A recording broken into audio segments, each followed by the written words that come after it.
ஒரு தரவின் சராசரி 27வது கணக்கு. தரவின் சராசரி. சராசரின்னு சொன்னோனே டக்குனு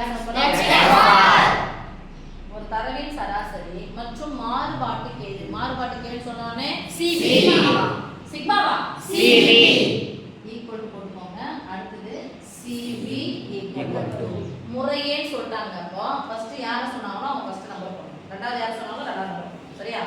முறையே ஒரு வார்த்தை வந்துச்சுன்னா ஃபர்ஸ்ட் போட்டுக்கோங்க. ஃபர்ஸ்ட்டுக்கு ரெண்டாவது போட்டுக்கோங்க. 25 மற்றும் 48. 25 எங்க போடணும்? x பார். 48 எங்க போடணும்? cv. எனவே திட்ட விலக்கம் காண்க. திட்ட விலக்கம் நான் சொல்லுவோம் சிக்மா ஈக்குவல் டு காண்க கொடுத்தாங்க. x பார் cv சிக்மா இது மூணுக்குள்ள தொடர்பு என்ன இருக்கு? ஒரு ஃபார்முலா இருக்கு. cv ஃபார்முலா சொல்லுங்க பார்க்கலாமா? cv equal to sigma x bar into 100%. cv போடும்போது பெர்சன்டேஜ்ல எழுதணும். அப்ப 48% அர்த்தம். அதனால பண்ணுங்க இந்த பெர்சன்டேஜ் எழுதும்போது பின்னாடி எழுதுறோம் ஃபார்முலா அப்படியே இருக்கு. எப்பவுமே மாறுபாட்டுக்கு எழுதும்போது சதவீதம் தான் எழுதணும். சதவீதம் இங்க கொடுக்கறனால சதவீதம் இருக்குதுன்னு அர்த்தம். அடுத்த ஸ்டெப் போடும்போது நீங்க யாரை போடக்கூடாது? சதவீதத்தை அப்ளை பண்ணிடலாம். சிவிக்கு பதிலா என்ன போட போறோம் பாருங்க.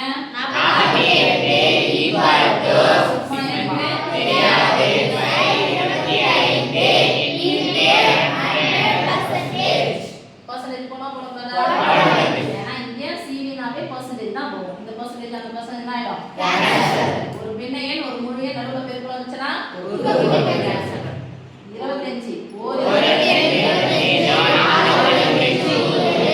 சிக்மாவுக்கும் 4க்கு நடுவுல குறி பெருக்கல் அடுத்த 4 இந்த பக்கம் வந்துச்சுனா அந்த பகுதி கேன்சல் பண்ணா தொகுதியும் கேன்சல் பண்ணலாம். நீங்க பார்த்தா பகுதி தான் இருக்குது. சாரி பகுதி இருக்குது. கேன்சல் பண்ணா ஒரு நாள் 4 ஒரு நாள் 4 2 நாள் 8 இதுதானே சிக்மா ஈக்குவல் டு 12.